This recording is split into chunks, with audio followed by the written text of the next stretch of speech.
Jadi hari ini kita mau cerita tentang sejarah studi komunikasi.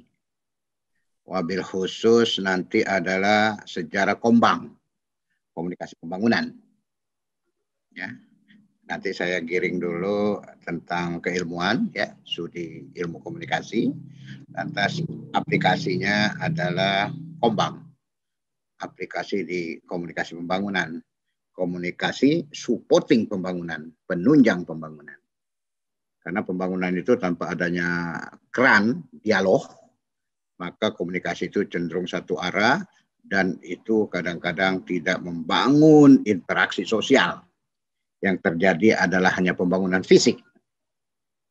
Ada proyek, ada pembangunan gitu ya, tapi tidak dinikmati oleh masyarakat. Masyarakat tidak butuh itu. Makanya saya katakan kemarin kan pernah terjadi di Orde Baru itu banyak sekali pembangunan-pembangunan sampai ada juga pembangunan masuk desa gitu ya. Misalnya contoh terakhir itu kita kaitkan dengan IT. Dulu sudah mulai dimasyarakatkan bahwa telepon itu bermanfaat untuk masa gitu ya. Karena di era 70-an itu orang yang punya telepon di rumah itu termasuk kelompok-kelompok menengah ke atas itu. Dan sedikit sekali ya begitu ya. Telepon-telepon privasi itu. Sehingga pemerintah berpikir perlu adanya telepon-telepon umum, telepon-telepon layanan yang boleh dimanfaatkan oleh rakyat kita. Sampai di setiap ibu kota kecamatan, terutama kota-kota besar, itu dipasang itu telepon masuk desa. Sehingga dipasang, belum disiapkan rakyat untuk memasangnya, termasuk juga di Bogor. Bogor kan termasuk kota besar kan. Tapi coba Anda lihat, di era 84-85 itu gencar sekali itu setiap desa-desa itu dibuat telepon umum. Tapi tidak bertahan 3 hari, gagangnya hilang gitu ya. Tempatnya pecah, pintunya hilang. Karena tidak ada rasa memiliki.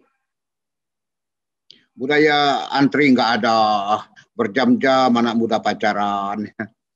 Kita lupa men-set perubahan sosial, mindset yang kita ingin pentingkan. Kita berpikir pembangunan itu adalah fisik, bukan manusianya. Nah, harusnya pembangunan sosial dengan pembangunan fisik itu harusnya berimbang, saling substitusi.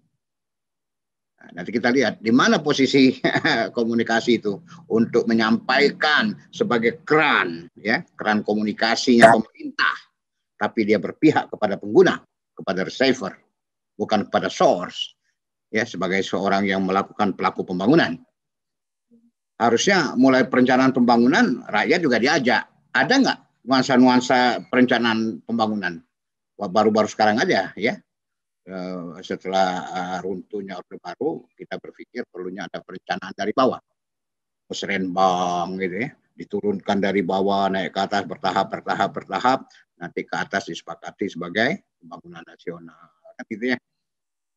Tapi seberapa jauh apa yang dipikirkan di bawah diselesaikan dengan baik oleh di atas sesuai dengan harapan yang di bawah? Kadang-kadang informasi di bawah naik ke atas itu mengerucut, nah, begitu kayak segitiga itu, mengecil. Begitu tadi apa yang maunya dari atas mengerucut ke bawah, segitiga terbalik. Perpaduan segitiga terbalik dengan segitiga ke atas, itulah forum sodality. Kecil sekali. Perpaduan antara interest masyarakat, need masyarakat dengan apa yang menjadi program pemerintah dan pembangunan.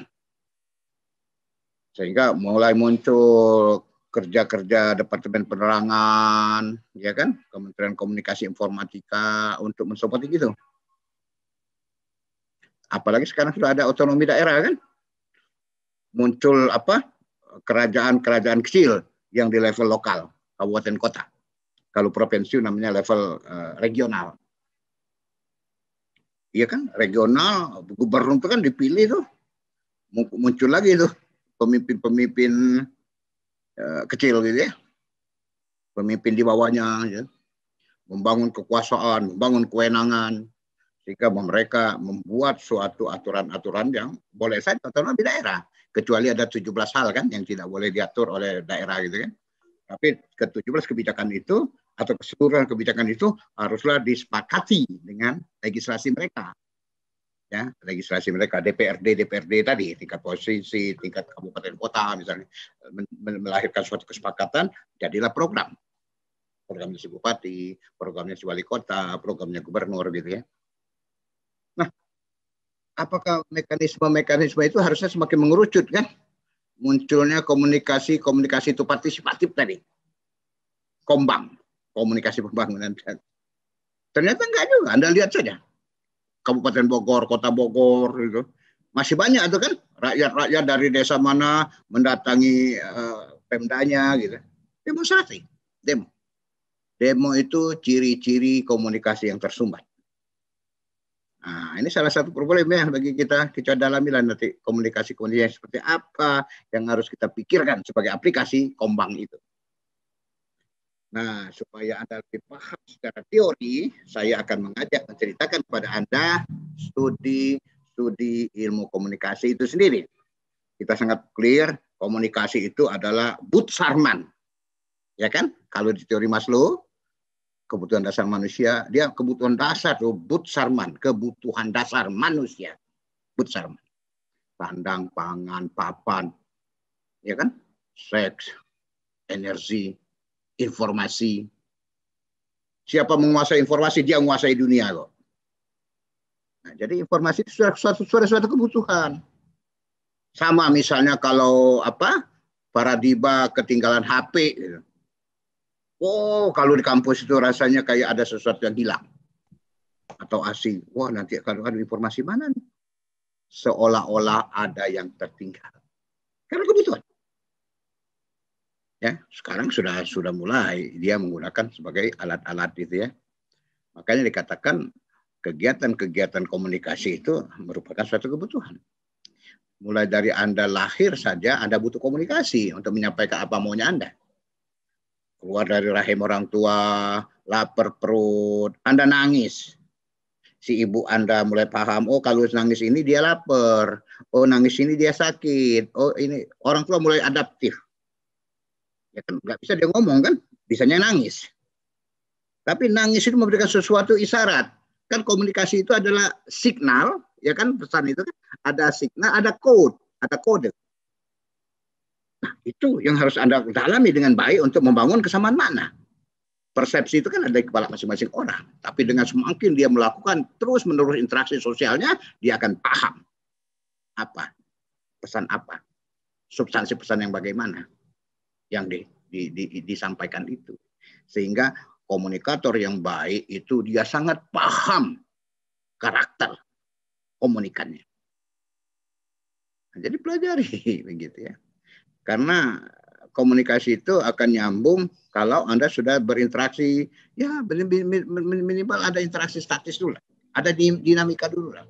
Baru nanti dinamisnya muncul komunikasi verbal itu. Verb, penyampaian kata-kata. Mungkin awal-awal pakai non-verb dulu gitu kan. Seberapa jauh keterampilan Anda bermain keterampilan verbal, keterampilan non-verbal, keterampilan paralinguistik, tapi bermutunya sesuatu yang Anda orangkan, bicarakan, itu keterampilan mendengar, hearing. Yang paling bagus lagi, supaya maturity dan clear, menyimak yang apik. Menyimak sebenarnya dengan call, Bu. Nah, saya ingin mengajak kepada Anda, ternyata nggak mudah. Awal orang berkomunikasi itu tidak mudah. Perlu ada empati. Apa itu empati?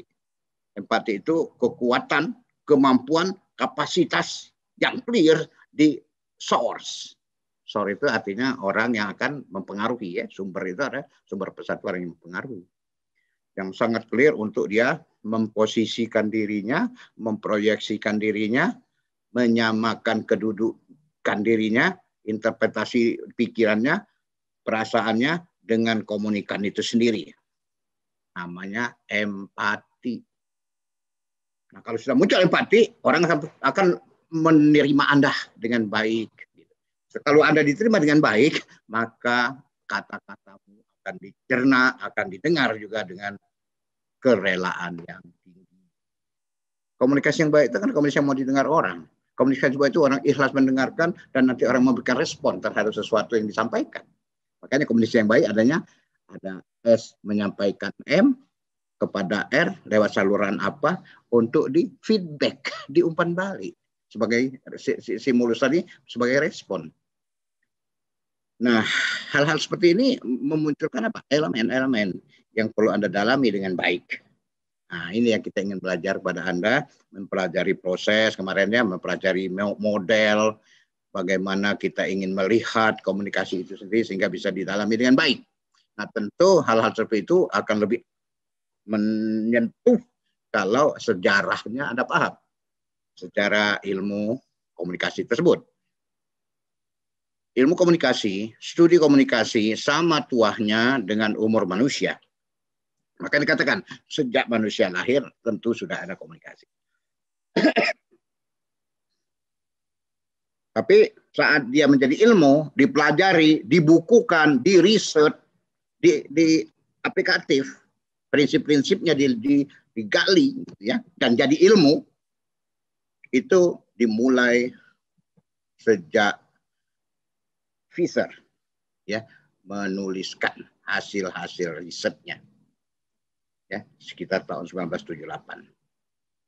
Jadi di awal 19 itu kita sudah mulai melihat banyak bentuk, banyak jenis komunikasi yang bisa dideskripsikan. Saat seperti itu, mulai riset-riset tuh, mulai dari riset-riset yang deskriptif, yang tidak ada pemulanya. Anda harus mencatatkan itu karena dia baru Anda teliti, gitu ya. Seperti misalnya penelitian antropolog. Antropolog itu kan Anda mengidentifikasi kok, dapat ini, dapat ini, dapat ini. Anda coba gambarkan, Anda coba deskripsikan, Anda coba naratifkan nanti yang menjadi suatu kata, suatu paraphrase, paraphrase, atau menjadi suatu quotation yang menjadi suatu tulisan-tulisan yang sangat komprehensif. Antropolog, sejarah. Makanya antropolog dan sejarah itu pasti bukanlah deskriptif korelasional. Kita belum bisa mendefinisikan apa yang didapat, tapi dia ada penelitian-penelitian tipe deskriptif. Mendeskripsikan. Baru nanti meningkat ya, macam-macam tipe riset. Kan banyak juga tipe penelitian itu ya, bisa sampai 14 atau 15 tipe riset. Untuk dikaitkan dengan ilmu komunikasi. Cikal bakal awalnya itu tadi. Mulai dari mendeskripsikan, mencatat-catat dulu, ilmu itu digali dulu. Makanya dianggap sebagai satu penemuan-penemuan baru. Tapi kalau sekarang sulit mencari riset-riset penemuan baru itu, umumnya melanjutkan penelitian-penelitian orang sebelumnya. Nanti juga begitu ya, melakukan penelitian-penelitian termasuk penelitian bidang komunikasi, Anda itu bukan penemu, ya, bukan invention, tapi Anda adalah melanjutkan. Invention itu urusan-urusan orang sebelumnya. Atau nanti memang belum ada, muncul sesuatu yang baru gitu ya. Oh, model komunikasi sekarang secara internasional ada 17 misalnya. Atau 16 gitu ya. Anda melahirkan model beda dengan yang 16 atau 17 yang pernah didiskusikan dalam pertemuan ilmiah di komunikasi secara what university sebagai apa? Universitas dunia ya, what university. Maka Anda dianggap punya novelty, punya kebaruan hasil Anda. Nah, baru Anda invention.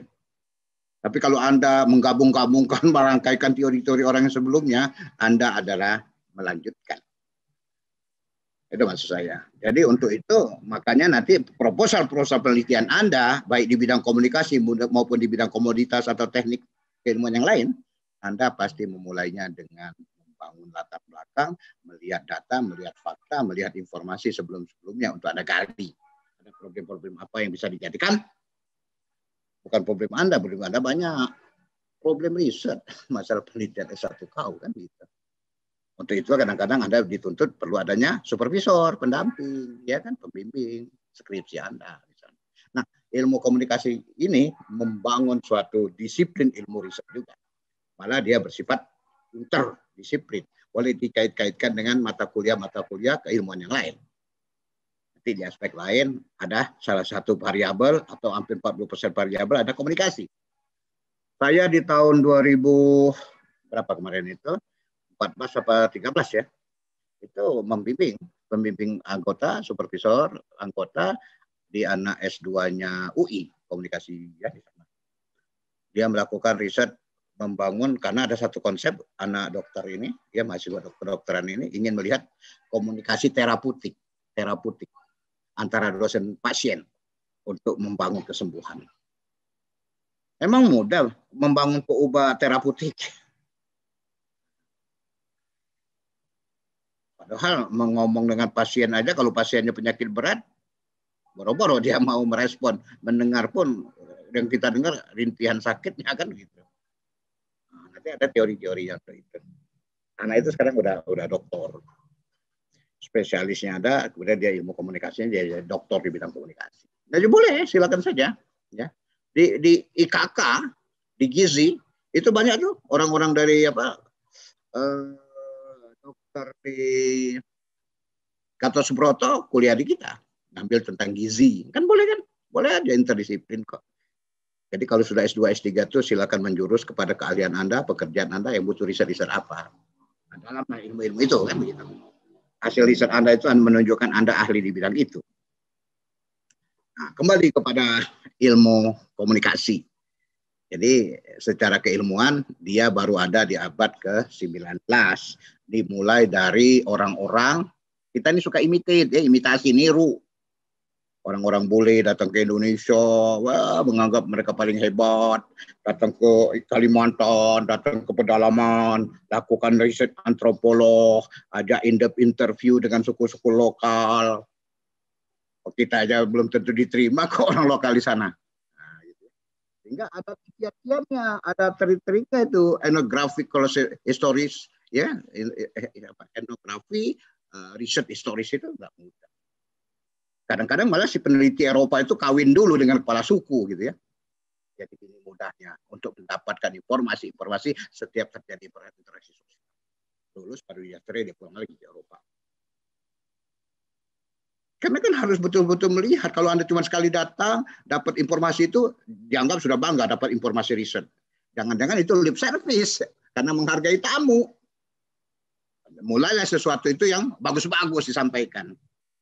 Kira-kira begitu. Jadi memang riset-riset komunikasi ini punya metode juga seperti penelitian-penelitian yang lain. Mau pendekatan tipe deskriptif, ada macam-macam tipe jenis-jenisnya.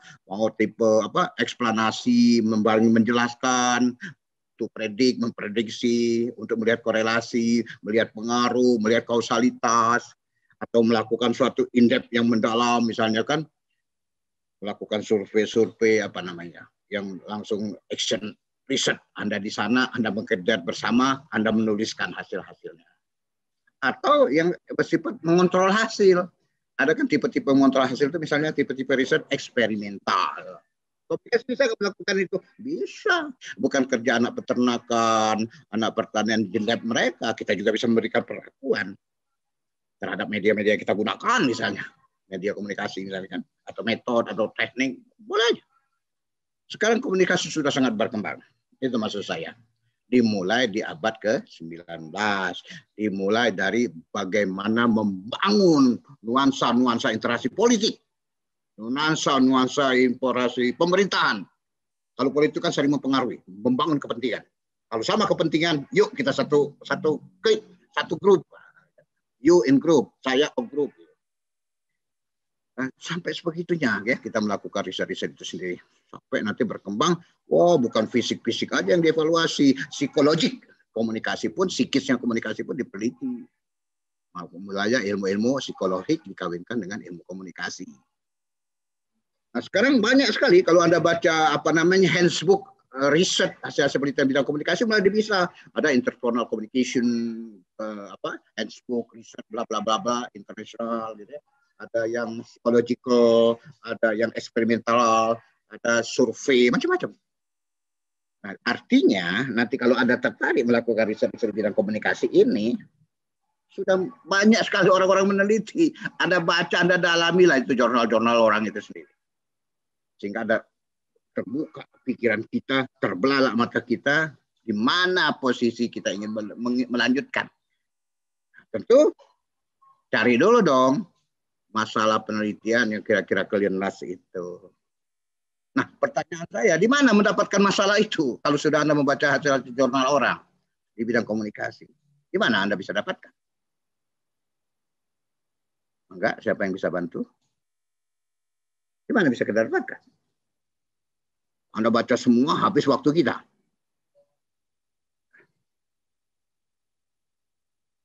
Ada yang bisa bantu?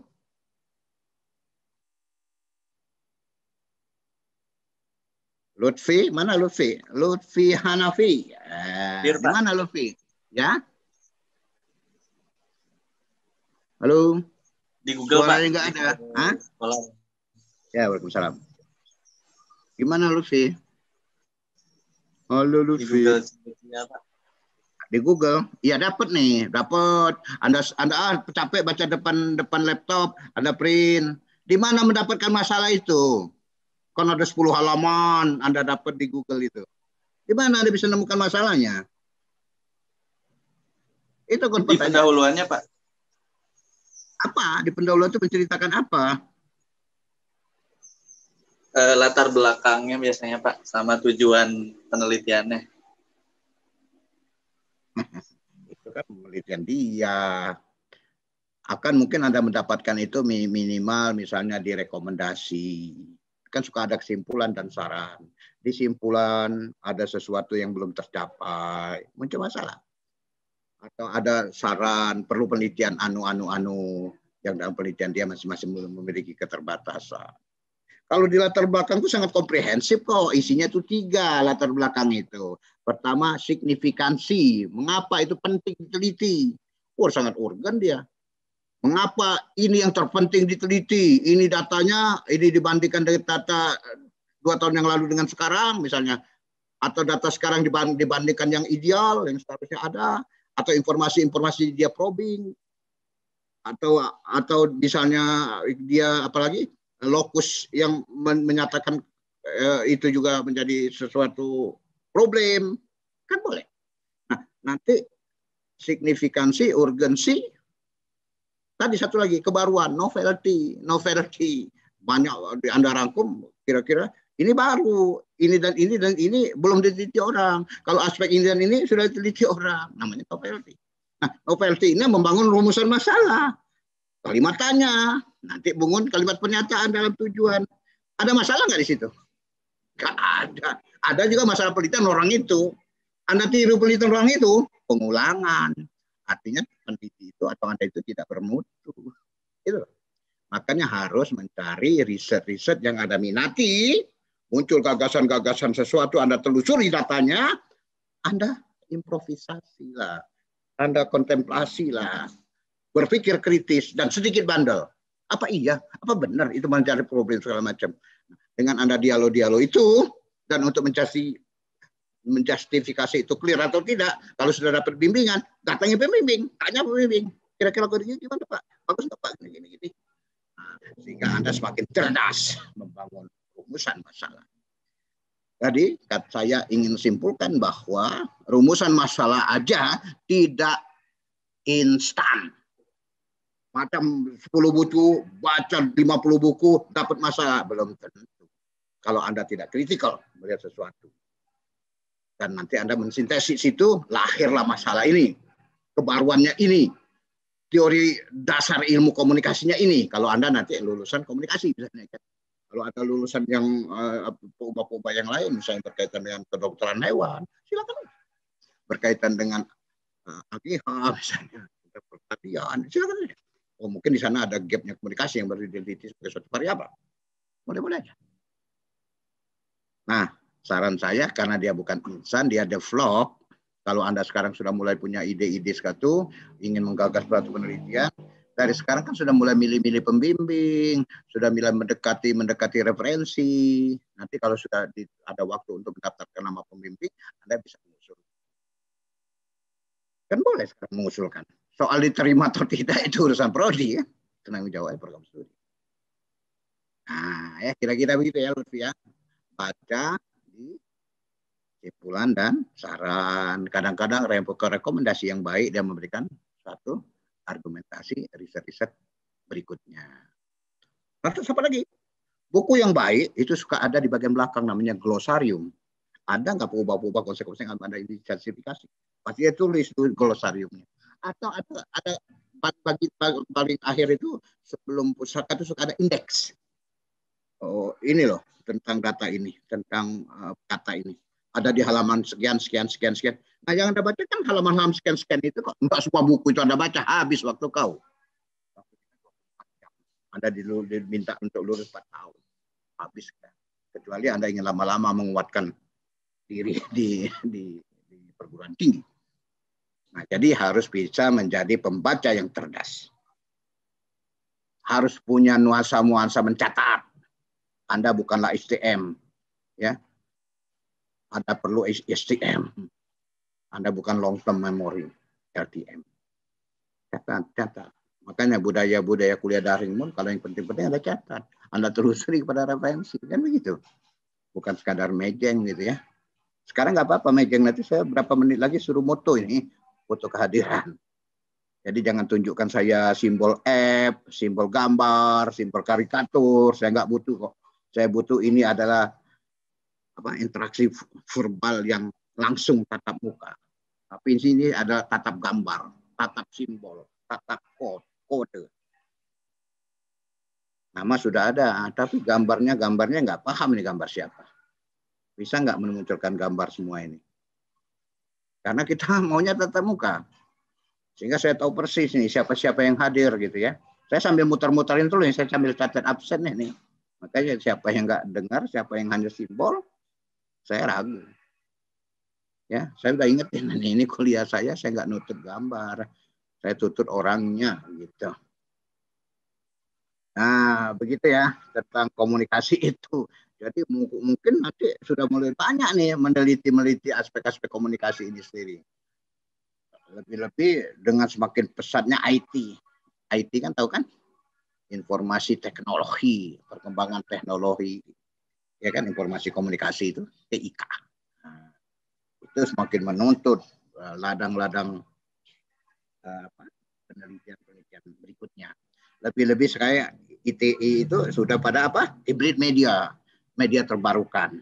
Ya, sudah 7-8 tahun nih, 8 tahun kita semakin intens bermain dengan dengan sosial media sebagai satu hibrid media. Mempermudah orang melakukan suatu komunikasi tatap muka tapi berdaring. Ini kan bisa aja kita memainkan interpersonal komunikasi berdaring. Boleh aja bermedia. Tapi muncul kan Anda berdaring kan begitu. Kelihatan bukan saja verbal saya yang Anda dengar, tapi mimik, nonverbal, paralinguistik itu bisa saya lihat.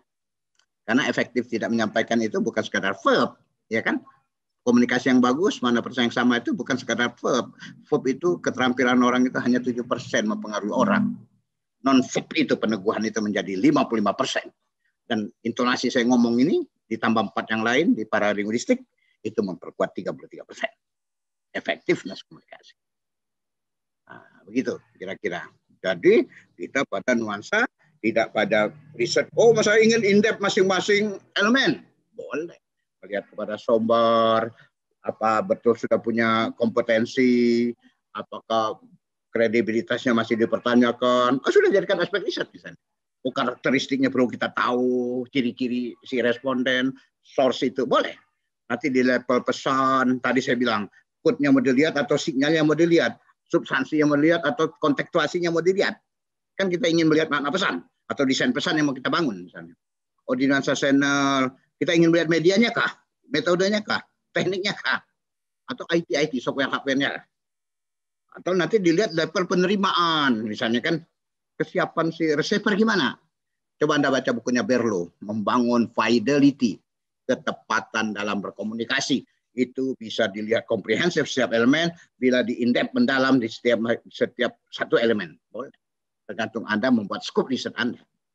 Mengapa saya selalu kaitan dengan riset? Karena S1. S1 itu ujungnya membangun riset. Membangun penelitian. Jadi harus mulai dari sekarang familiar dengan itu. Nah, nanti kalau Anda berminat, Anda tinggal jajan aja. Saya perlu mata kuliah ini, mata kuliahnya di semester besok. Termasuk nanti tentang Kombang. Kita menawarkan tentang Merdeka Belajar. 3-21 SKS. Anda bisa jajan itu di tempat-tempat yang ada sepakati, yang memang mensupport untuk tugas akhir Anda. Jadi memilih mata ajaran itu adalah minat, gagasan, ide yang ingin menyelesaikan studi itu Anda butuh supporting cost ya, jajan-jajan mata kuliah yang mana. Anda yang memutuskan, jangan ikut-ikutan teman. Nah, itulah gunanya pembimbingan. Kan suka ada pembimbing akademik sebelum ada pembimbing untuk supervisor penelitian. Manfaatkan, ya jangan cuma datang hanya tanda tangan KRS, rugi. Bahwa Anda semua bayar SPP untuk kepentingan itu. Jangan dianggap pula dosen-dosen pembimbing itu akademik segala macam mendatangi Anda, ya Anda yang butuh kok. Bangun komunikasinya, gitu. Jangan pula kumpul hanya mengadu, Pak kami punya duit, Pak sakit. Bukan itu, arti semua masalah silakan diskusikan. IPB memberikan itu kok. Malah kita membangun bimbingan itu kan, kita aja dosen bimbingan itu. Dimanfaatkan. Ya, saya 9 tahun jadi kepala humas, jadi saya paham betul di IPB itu. Sekarang siapa kepala humasnya? Staf muda saya, Yatri. Nah, jadi saran saya sukses tidaknya Anda bangunlah itu secara baik. Ya. Sukses orang itu salah satunya keterampilan komunikasi. Bukan pemahaman ada di kepalanya saja. Ini ada penguatan konten di korteks kita. Selalu harus diisi, selalu harus diterima. Nah, kembali kepada sejarah tadi, maka sejarah itu nanti mencirikan ada 17 model. Ya, setiap model itu ada proses-proses komunikasinya. Ada elemen untuk menceritakan proses komunikasinya untuk melahirkan makna pesan yang sama. Ya, komunikasi ujungnya melahirkan makna pesan yang sama. Nah, model proses komunikasi yang paling tua adalah teorinya si Aristoteles. Ya, konsepnya apa? Retorika. Pernah dengar retorika? Yang elemennya ada 3. Ada sumber, ada dia menyampaikan apa, ada receiver. Tapi harus membangun emosional, afeksi. Bagaimana orang berpolitik itu sendiri untuk mempengaruhi orang, mensupport dia. Nah, itu di panggung-panggung perpolitikan itu seperti itu dilakukan. Nah, namanya Aristoteles yang punya SMC. Ada yang 2, ya ada yang 2 kan? Apa yang 2 unsur itu? Stimulus and response communication theory. Nah, misalnya. Di mana 2? Ada stimulus, ada respon. Di dalamnya ada orang. Ya kan? Source menyampaikan sesuatu namanya stimulus. Diterima oleh si receiver namanya apa? Saat dia tidak paham dan memberikan umpan balik. Respon. Stimulus, respon. Kapan dia bermain sumber, kapan dia bermain komunikan. Di dalam diri ya yang dinamakan tadi sebagai suatu unsur stimulus. Respon juga begitu. Apa yang disampaikan sumber bagus, langsung diterima, bagus. Kalau enggak, balik dia menjadi memberikan respons. Saat dia memberikan respons, sebenarnya dia memberikan stimulus kepada si source. Maka dia akan menjadi source action. Maka dalam diri dia ada kerja receiver dan kerja source. Komunikator membangun. Nanti berkembang, ada 4, mesinnya Berlo kan 4 tuh, SMCR, Roger, SMCRE, kan kita ada EE itu efek, tampak. Ada SMCRF, feedback. Macam-macam itu, ada sebanyak 17. Ya, nanti dicarilah bukunya. Sehingga saya katakan bahwa studi komunikasi itu secara historis, secara sejarah, dia boleh dikatakan sebagai ilmu yang relatif mudah. Karena dia nanti akan mensupport ilmu-ilmu yang lain sebagai interdisiplin. Nah, kira-kira seperti itu. Nah, kalau kita pilih-pilih periodenya, Anda baca di PowerPoint saja. Ada 6 itu, ya. Bukunya sudah sangat jelas tuh. Di review, di referensi itu, Anda bisa lihat tuh bukunya Ruben. Walaupun bukunya lama ya tahun 82, tapi dia sejarah itu sudah dia rintis mulai dari si Aristoteles tadi. Apa namanya? Retorika. Oh, berkembang, perlu orang dikasih penerangan dengan jumlah terbatas yang namanya publik tadi, tapi dalam bentuk wadah grup, wadah organisasi, wadah community misalnya gitu ya. Dituntut perlu ada kerja propaganda. Nah, propaganda itu salah satu retorika kan, mempengaruhi orang untuk mendengarkan dia, untuk dibujuk mengikuti apa yang maunya dia. Nah, supaya dia clear, ada pihak pendengar, perlu adanya jurnalis. bekerja mewartakan, menyampaikan. Warta itu kan informasi. Kerja jurnalisme. Sehingga nanti kalau teknologi berkembang, sudah mulai nih ada jurnalis cetak, siaran kan. Kalau media itu kan dulu berkembang kan cuma dibuat dua, tipologinya kan. Ada media cetak, ada media siaran. Nanti media siaran berkembang lagi, siaran radio, siaran TV kan begitu. Nah, sehingga saat berkembang pemerintah melihat itu nanti kalau nggak diatur menjadi ancaman lawan pemerintah gitu, kalau tidak menyampaikan pesan-pesan pemerintah gitu, dibuat aturan, dibuat undang-undang yang mengatur itu misalnya kan. Di Indonesia itu kalau urusannya bersifatnya kan isi informasi itu kalau di jurnalisme itu ada dua, ada yang bersifat artistik, ada yang bersifat news. Kalau news itu dikontrol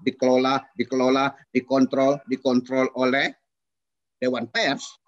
Maka kalau yang bersifat artistik itu dikelola oleh KPI, komunikasi KPI yang suka ada satu di pusat kita itu mendampingi Dewan Pers, komisi KPI pusat, komisi penyiaran Indonesia, dan mulai disarankan harus ada di setiap provinsi. Di negeri kita ini ada berapa provinsi? Regional? 40, 80? Ada berapa, Fajar? Provinsi di kita ini? Ada 20? Adi Wirawan, ada berapa provinsi di kita? 36 provinsi, Pak. Nah, hampir semua tidak punya. Cuma 78% yang baru punya KPID, Komisi Penyiaran Daerah itu. Nah, izin membangun media-media itu sekarang kan tidak lagi terpusat, silakan aja regional, posisinya di regional silakan daftar di KPID. Yang orientasinya pusat di pusat. Tapi yang namanya media siaran kan sudah dibatasi kan, cuma 11 itu lah media penyiaran pusat, tidak lagi ada izin-izin lain. Nah, saya ingin ingatkan bahwa pertumbuhan media itu pesat sekali. Pesat sekali. Ditambah lagi media-media hibrid. Ya kan? Kalau nggak diatur juga jadi hoax. Persaingan legislasi itu, perpolitikan, bisa macam-macam itu kepentingan tuh. Siapa menjelekkan siapa itu. Nah, harus ada juga ngaturnya itu. Kalau zaman dulu yang ngaturnya pemberitaan ya, baik media-media konvensional maupun yang sekarang media-media sosial itu kalau zaman dulu adalah pemerintah lewat salah satu kementerian yang sekarang ingin dikuatkan kembali lewat KPI-nya itu kan. Lewat Kemeninfo, apa itu Kemeninfo? Kementerian Negara Komunikasi Informatika, bukan informasi ya. Ada teknologinya itu, ada IT-nya itu, ada internetnya itu. Mulai ini memainkan peran-peran tidak sekadar regulator, tapi pengawal, pengontrol gitu ya. Kalau perlu lembaga punishment, laporkan polisi jadi satu melanggar hukum. Tapi hati-hati, ITE itu kan Anda lihat juga ya, mana yang boleh dan mana tidak boleh itu. Jangan sampai kita juga melanggar itu. Kalau Anda melakukan yang tidak boleh, ada sanksi hukuman. Sekarang semakin tinggi dendanya itu, hukuman badan itu. Dan semakin ditingkatkan hukuman uangnya itu. Nah, ya, jadi harus hati-hati. Kalau Anda sudah belajar ilmu komunikasi, Anda terjaring itu, aduh kasihan kayak kita nggak belajar komunikasi begitu. Ya, kehati-hatian itu menjadi penting. Kan sudah ada kan? Mulutmu harimaumu, tanganmu harimau. Hati-hati menggunakan jari dan mulutmu supaya tidak terjebak. Nah, sangat berkembang. Setiap disiplin ilmu itu membutuhkan corong. Ya, tadi saya bilang corong itu sebagai suatu komunikasi. Maka tumbuhlah keilmuan interdisiplin, antardisiplin, multidisiplin. Dimulai dari studi komunikasi massa. Baru interpersonal juga dituntut, tatap muka juga dituntut, gitu. Bermedia juga dituntut, nah, misalnya begitu. Nah, sehingga muncullah nanti konsep-konsep sejarah ilmu komunikasi yang perlu integrasi. Di perjalanan karena masing-masing itu menuntut profesionalisme, kepakaran profesional, ya, mengerjakan komunikasi itu bukan job. Tukang foto itu job. Fotografer profesional. Kan gitu kira-kira ya. Bedakan antara job dengan profesionalisme. Nah, tinggal muncul pertumbuhan dan spesialisasi. Orang perlu ada ilmunya, orang perlu ada ijazahnya, orang perlu punya kompetensinya. Kalau perlu ikut sertifikasi, dia lakukan, dia punya keahlian ini yang berguna untuk masyarakat dunia. Tidak hanya diakui oleh Indonesia, namanya lembaga sertifikasi. Nah, di era informatika lebih-lebih lagi dituntut multi talent. Tidak hanya cuma pandai ngomong, tidak. Multi talent. Talenta tahu talenta kan? Skill-skill Anda. Dan itu semua orang punya potensi. Tapi Anda pernah manfaatkan enggak itu sebagai kekuatan Anda? Itu pertanyaan saya. Kalau enggak, wah, kapan Anda bangun? Tidur terus. Bangun Anda. Ini era competitiveness. Anda ditandingkan dan disandingkan. Mampu nggak nanti? Nggak usah jauh-jauh. Di level departemenmu aja, di level fakultasmu aja, di level perguruan tinggi sama Indonesia saja. Saat IPB membuka WC umum, World Class University, antar negara. Sekarang sudah perguruan tinggi masuk ke negeri ini, termasuk ilmu komunikasi. Nah, ini tolong hati-hati. Kita harus siap itu dikompetitiveness-kan, ditandingkan dan disandingkan. Yang punya kapasitas siapa? Anda. Yang diuji orang apa? Anda sebagai satu lulusan. Makanya asa terus keilmuan Anda. Era informasi. Sekarang ini tidak perlu duduk di bangku kuliah, tidak perlu dengerin saya ngomong lagi dengan daring. Anda bisa cari sendiri. Ini kan Anda dituntut dipaksa saya mendengarkan saya karena masuk SKS dan dinilai. Selebihnya Anda boleh ambil di mana saja kok. Jajan ilmu itu. Nggak tahu apa-apa, tanya Mbak YouTube. Cek Mbak Google, referensi-referensi misalnya. Sudah semakin memperdekat konten pesan itu dengan receiver. Itulah fungsi media. Media itu memperdekat isi pesan M kepada receiver. Kalau Anda ingin membangun komunikator yang baik. Jadi sumber informasi sudah sangat banyak. Tinggal Anda saja. Anda menyusun proposal riset. Tidak usah datang pembimbing juga nggak apa-apa. Cari dulu, searching dulu. Terkumpul banyak, bangun. Anda bilang tadi latar belakang dengan baik. Mampu merumuskan list equation, kalimat-kalimat perumusan masalah. Ini tujuan Anda, ini kegunaan Anda. Lapor pada pembimbing. Nah, itu baru Anda punya aktivitas yang maksimal. Jangan tidur ya. WFH ini memungkinkan Anda tidur jadi gemuk. Ya, pipi pada gemuk-gemuk ini. Olahraga kurang. Ya, terutama Mbak Yu ini jangan jadi gemuk lah. Banyak baca, banyak belajar, banyak exercise. Nah, kira-kira itulah ilmu saya ini bisa dibaca di PowerPoint ya. Saya mau ngajak Anda tadi, sudah jam 8 belum ini kita? Ya, masuk ya sekarang ya. Saya ingin memberikan contoh, ini Kombang yang bagaimana ini? Saya sudah share screen belum ya yang ininya ya linknya belum Pak. Pak. Baik, saya kirim ya. Baik Pak. Mohon beriringan masuk supaya bisa kita ikutin testimoninya. Saya ingin mengajak testimoninya.